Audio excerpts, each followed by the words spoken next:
Hi, I'm Michaela Harrington, And I'm Hannah Reel.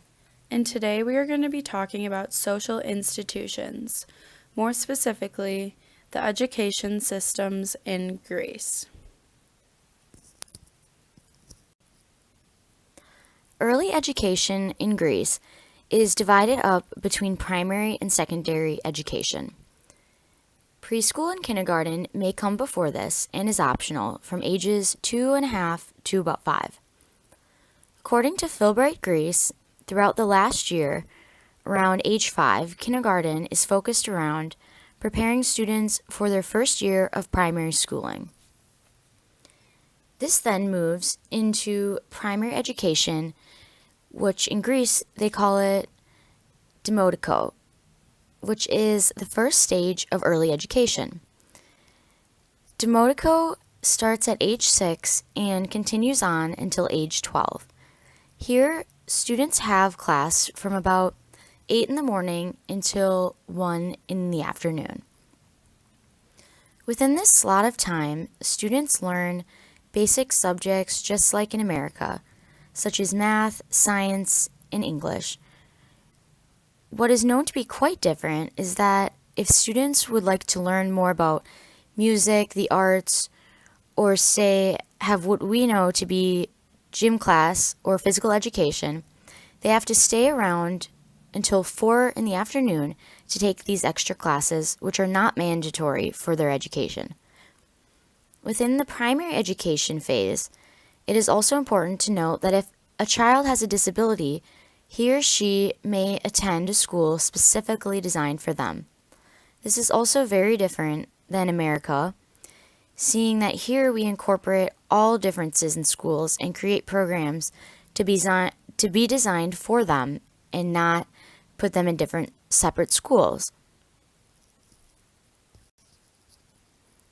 Moving on to secondary education. Secondary schools in Greece are split up into two sections, lower and upper education. The lower education here would be called gymnasio. Gymnasio begins at age 12 and follows through until age 15. We can relate to this as our middle school here. During the gymnasio schooling phase, students will learn more towards a field of their choice. They can choose more of a general arts education, a certain foreign language, a math emphasis, and etc. Within the gymnasio schooling period, it is similar to primary education that it starts at 8 in the morning and ends and just finishes a little later around 2 in the afternoon.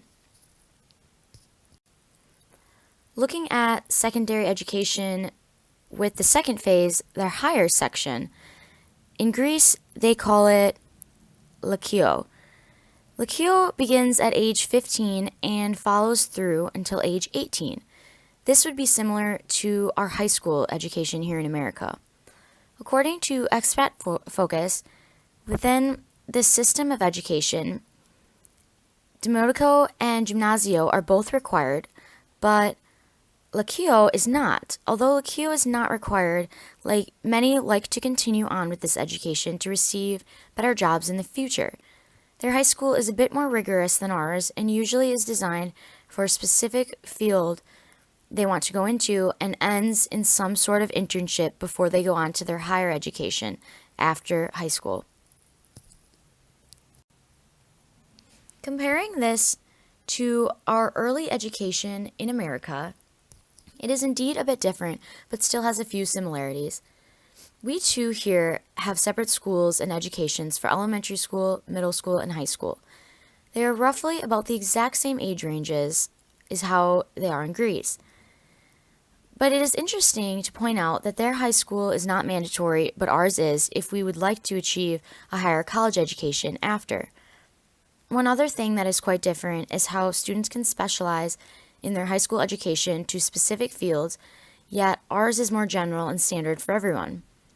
During our elementary phase of schooling, all of our classes, including music and physical education, are incorporated within the school day and are not extra after the day has ended.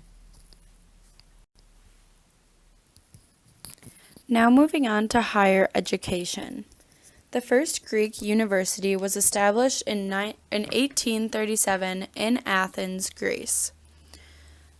And according to SAE Global, higher education institutions in Greece are fully self-administered legal entities under public law and are funded and supervised by the Hellenic Ministry of National Education and Religious Affairs in accordance with Provision 16 of the Constitution.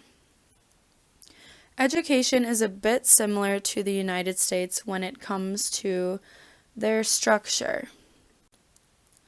There are universities, technological universities, and academies for military and clergy.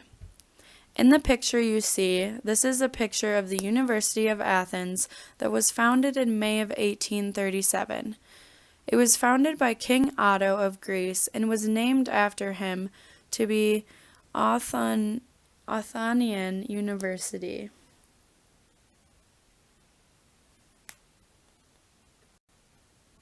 Here's a timeline of the education in Greece. A bachelor's degree takes about 4 years, which is very similar to the United States. A postgraduate degree can take up to 1 to 2 years to finish, which is similar to our master's programs. And then it can take up to 3 to 6 years to get a doctorate degree in both countries. The list of degrees and schools seem to be very similar to in the United States. University full-time programs, again, usually take about 4 years to earn a degree. People pursuing a dentistry, engineering, fine arts, pharmacology, and other programs can take up to 5 years to complete. Medicine is one of the only studies that takes 6 years to complete. Moving on to cost. All of the universities in Greece are public, and public universities in Greece do not require citizens to pay a tuition fee, unlike in the United States. Some postgraduate and doctorate programs may charge a bigger fee for students to get that diploma. To get into universities, there are examinations that take to test knowledge, similar to the United States. Because there is no tuition, there are other costs that can be involved. The institutions in Greece are widely spread out throughout the mainland and the different islands. Because they're spread out, there are a lot of traveling expenses and living expenses. A lot of students are far from home and have to spend money on these things just to go to their university and travel. Moving on to the ranking and values. According to the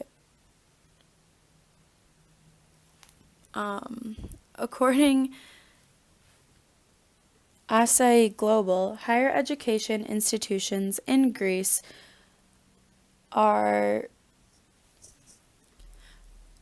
is ranked 41st on system, access, flagship, and economic standing all put together.